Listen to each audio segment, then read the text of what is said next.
Hi there, Megan Thompson here with Megan Thompson Coaching, and we are going to keep it quick today, focused on two truths that I know you need to focus on when your child is, if you fear your child is manipulating you.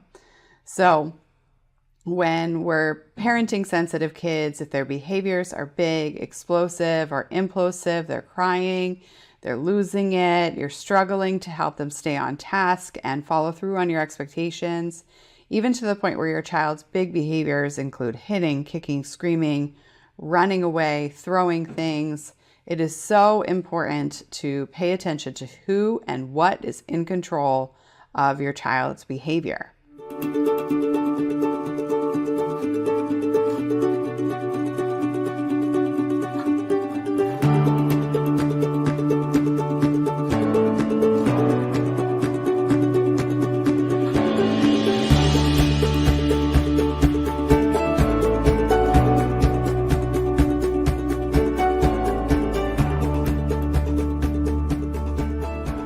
Here at MTC, we help parents of highly sensitive kids eliminate the daily meltdown cycle and teach their children to be playfully resilient in as little as 8 weeks. And that first stage is really focusing on ensuring that you as a parent have that level of hope and helpfulness and power in your own home. And the first thing that we help our clients focus on is the assumptions that they make about their children. Now, if you are noticing that your child experiences the world with big, wise, overarching, deep thoughts and questions about life to the point where they might even be perfectionistic, even rigid with the number of rules that they have for their lives, and they're struggling to notice what rules they need to focus on and what day and what expectations they need to adhere to on a day-to-day basis, especially if your sensitive kid has big expectations for what their day might look like, then it is so critical that you listen up to this first piece, right? Because when your kid has a huge imagination and they're taking in a lot of details about the world and they're thinking and contemplating about a lot of details of the world, if their imagination has led to expectations for the day that don't match yours, watch out if your family is stuck in the meltdown cycle, right? That might mean that your child is going to dig their heels in, they'll refuse, they'll shut down, they'll cry, they'll explode, or they'll implode. I'm the worst kid ever. How dare you, mom, tell me what to do? You're the worst mom ever, right? All of these self-deprecating or destructive language terms used in the home. And you and I both know you're not teaching your child directly to use that language. And so as a parent, you can really wonder, where is this coming from, right? Is this coming from my child's soul? Or is this coming from my child's head? Are they trying to manipulate me? And that's the question that we're going to be focusing on today. And I'm going to answer it with two key points that we're really going to hone in on quickly, because when we focus on this in a pointed manner, there's no arguing it, right? So truth number one is that no one can manipulate you without your consent, especially a parent who is working with a child, right? No child can manipulate you without your consent. Who's in charge, right? Now, let's make sure that we're clear. If you're self-aware and insightful that you can be reactive and do things you regret, then you might not feel in charge all the time from a safe and emotionally intelligent way, right? You might feel reactive. You might yell occasionally. You might struggle to keep it together. You might worry. You might spin out in your own emotional cycle there. And I'm not talking about those moments when we focus on who's in charge, right? That is your own part of the cycle, and how you contribute to the cycle is definitely part of the puzzle for sure. And when you're looking at your child's behavior and you're wondering what's driving your child's behavior and where your child is motivated, right? You have to decide that your child isn't motivated by seeking power over you, right? That level of maniacal existence isn't something that a child can actually plan for. And a child's mind needs to plan to manipulate somebody and think in advance and understand cause and effect enough to really pay attention to the math equation, like the social math equation that needs to happen in order to manipulate an adult. And so you and I both know that that is just simply impossible for a young child to think that thoroughly in advance. Your child very well may be doing things that are out of character for them. And that is definitely part of the meltdown cycle. It's absolutely something you need to pay attention to and you need to take seriously. And I implore you not to jump to the conclusion that your child is doing this on purpose, that they want you to suffer, that they want you to struggle, and that they are actively trying to work against you and their relationship with you.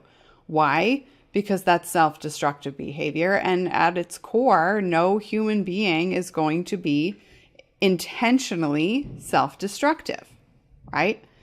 So what happens? Children are unintentionally self-destructive, impulsively self-destructive, impulsively destructive to their relationships.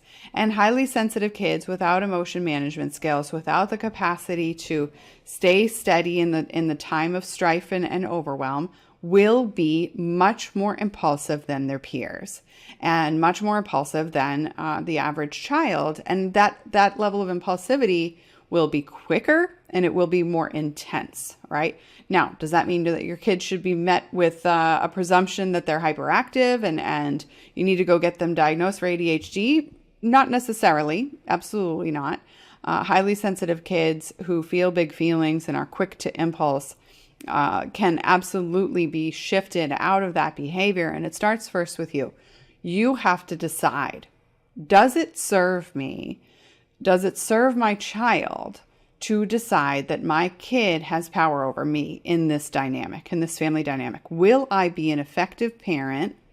Will I be an effective leader in teaching my child resiliency if I give my power away to my kid? Now, powerlessness, hopelessness, helplessness is a symptom of the meltdown cycle. So if you're experiencing those emotions, it is absolutely part of this equation in the family dynamic. It's not your fault though, right? It is your responsibility, however, to fix, all right? It is your responsibility to break out of that emotional intensity. You also have to decide you're not a victim, which goes back to, who's in charge, right? And victims report that their circumstances and what's going on around them is the reason that they are who they are, right? But empowered parents who want their children to make empowered decisions have to make empowered decisions themselves, right? So you need to decide that it is not your child who controls your behavior. It is you. Yeah. And I know that resonates with you. You wouldn't be listening to what I have to say. You wouldn't be cheering on and cheering on your child in their strengths. You wouldn't be diligently working at trying to break your family out of this meltdown cycle on your own, churning through any and everything you can find on Google or here on this podcast or this show, trying to teach your kid coping skills or learn about emotions at the basic foundational level if you weren't dedicated to solve this problem and if you didn't believe you had an internal locus of control, right? That internal sense that I am in charge of my own reality. I need to deal with whatever happens to me that I didn't necessarily cause, and I have to do that from an empowering place in order to achieve my goals in life. You resonate with those sentences, right? If you don't, then we probably aren't a fit to work together or really for you to continue to listen to our show. You might doubt it, but if you really don't believe those statements, we're probably not a fit. We work best in our, my audience, the parents that we work with and the principles that we follow apply most effectively to parents who believe that they can change their family dynamic because you're the adult. You're the adult who leads the show. You convey the values and principles to your child. If you're stuck trying to get the outcome that you're looking for, it doesn't mean that you're not influential. It doesn't mean you need to outsource that to somebody else who can have nice heart-to-heart conversations with your kid. It just means that your strategy isn't working. All right? So that's number one. Truth number one, nobody can manipulate you without your consent. If you're feeling like you have zero control in the matter. That's a symptom of the meltdown cycle. It's got nothing to do with you, and it's got nothing to do with your circumstances. It's got everything to do with your approach to solve the problem, which is not you as a person, right? So many of us as parents, so many of us growing up, were taught to take personal value in our way of thinking, to the point where we start feeling so proud of how we think that if we can't solve the problem based on our current line of thinking, then we end up criticizing ourselves. There must be something wrong with me.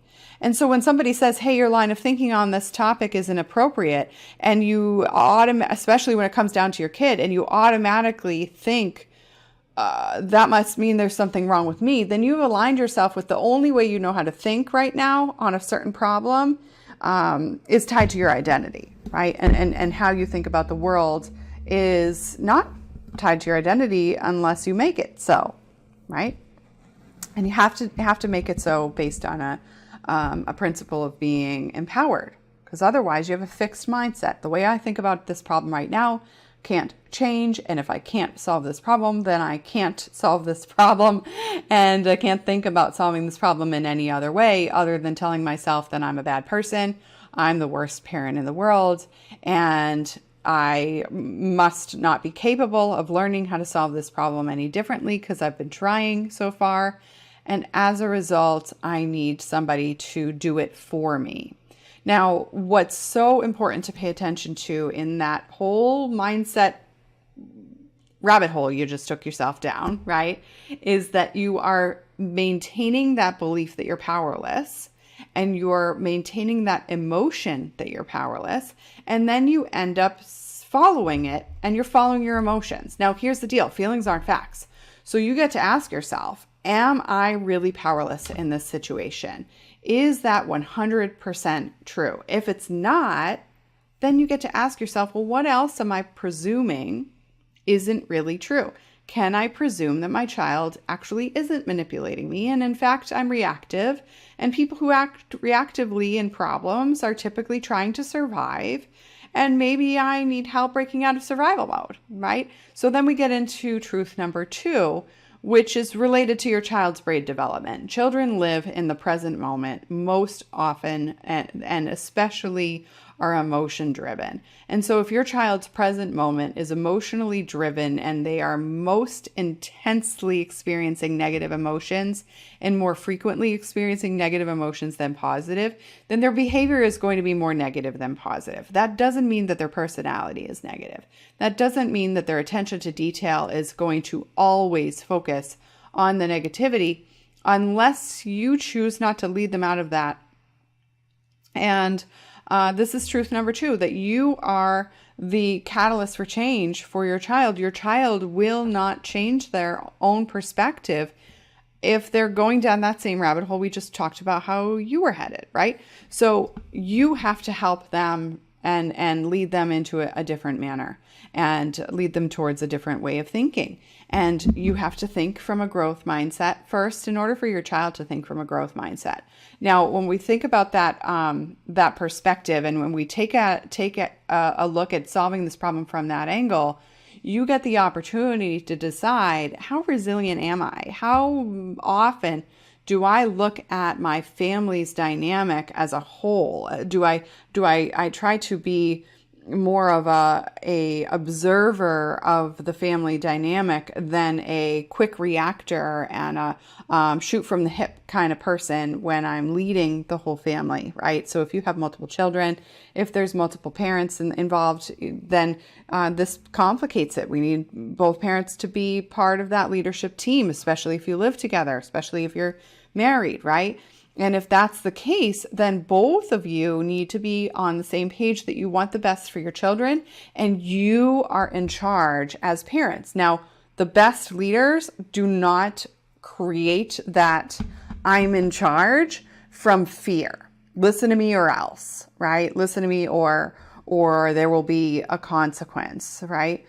And they create it from love. I care about you. I know you're capable. I see that your destiny that's greater than what you're fearing right now. You can't fear and love at the same time. You can't parent from fear and help your child focus on your love for them and see that they can demonstrate self-compassion, self-love in that respect, right? They won't be able to break themselves out of this self-criticism if you are focused in a reactive manner, right? So you know this, right? As like globally, logically leading your child from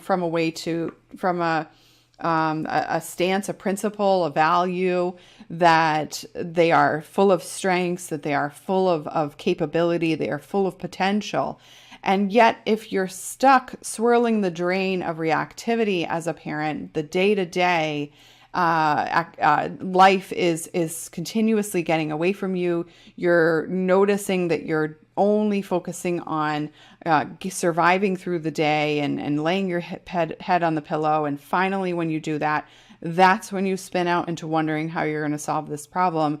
Then it's time to take clear and consistent and drastic action, because you won't solve this problem from the same behavior patterns that have gotten you in this pattern in the first place. And I say that with love. I say that with care. But when we think about solving this big overarching meltdown cycle problem, you have to notice that you are part of the problem. I say that again with compassion and care.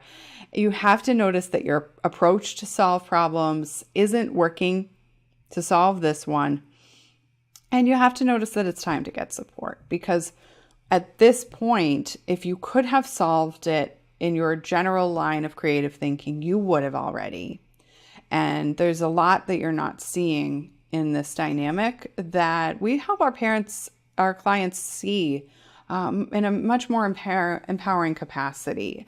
Because trying to solve this problem without creativity, without curiosity, without a sense of empowerment will actually perpetuate that helplessness, perpetuate that hopelessness. And a child isn't capable, from a neuroscience standpoint, of strategically planning other people's demise. So as a result, your child can't be manipulative. They can be reactive and you can feel manipulated, but that's only if you're reactive too and you gave your power away to your 9-year-old or your 6-year-old or your 4-year-old. But that is a conscious choice once we bring light to it, right?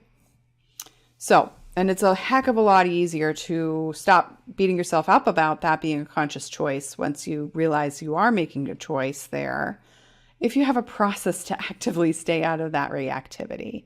And so I encourage you to have a conversation with yourself. Ask yourself, hey, could I have fixed this yesterday with better knowledge? Could I have solved this yesterday with a different level of education on the problem? And if the answer is yes, then I ask you to ask yourself, why are you waiting to come up with more new shiny object answers to solve this problem? Go ahead and book a call with our team. We are happy to help you see differently how you're contributing to the problem, how you can stay out of it in an empowering manner, and then you can teach your child how to resiliently and creatively solve their own problems, because you are looking at this problem from a resilient mindset as well. And resilient people ask for help when they haven't been able to fix something. Resilient people seek guidance and wisdom outside their own bubble, if that's the respect. And it's going to take some unconventional approaches to build emotional intelligence for a child who's already very intelligent and already very emotionally creative and emotionally compassionate. You know your kid has those skills and has those innate gifts even. However, if your child is stuck in demonstrating those skills consistently and you've been trying to hone this in, and instead what you're getting is daily meltdowns, or your child is using self-deprecating language and you're starting to demonstrate self-deprecating language and self-criticism too, then the problem is bigger than what you can break out of. And I encourage you to notice what the key problem is, right? That this actually is a multifaceted problem. It takes you and your child, and you have two different people, at least a minimum, who are contributing to this. And so it's time to get a neutral party involved who can help you break out of this pattern, who can serve you to think about the problem more critically, who can help you react differently in the moment, and help you teach your child to do the very same playfully, joyfully, compassionately, towards themselves, towards you, and towards the whole family, right? And that's absolutely possible, and you can do this quickly, right? It doesn't have to take a year of introspection and wondering about change and hoping that they are learning from an hour-long conversation over and over and over again. You can learn differently from an hour-long conversation and then install a system into your family's dynamic that actually helps you stay out of survival mode. And I'm happy to share with you how we help our clients do that. If it's a good fit for us to consider working together, we will absolutely have a call with you and walk you through that whole process on the phone. If your family's needs are actually better off met by some other process, either that we offer or that other professionals might need to demonstrate to you or walk you through, then on the call that we have with our team or in communication with our team prior to that call, we will share that with you. We're happy to do that. We want our clients to win. We want to maintain our high success rate. And with that dual level of responsibility, we are able to do that. So I encourage you to notice there's nothing to lose and everything to gain in that conversation. Book a call with our team, meganthompsoncoaching.com/talk. Or if you're parenting a teenager who's of high school age or older, and you want them to be more resilient, stop shutting down, stop refusing, go to meganthompsoncoaching.com/teen talk, TEEN talk.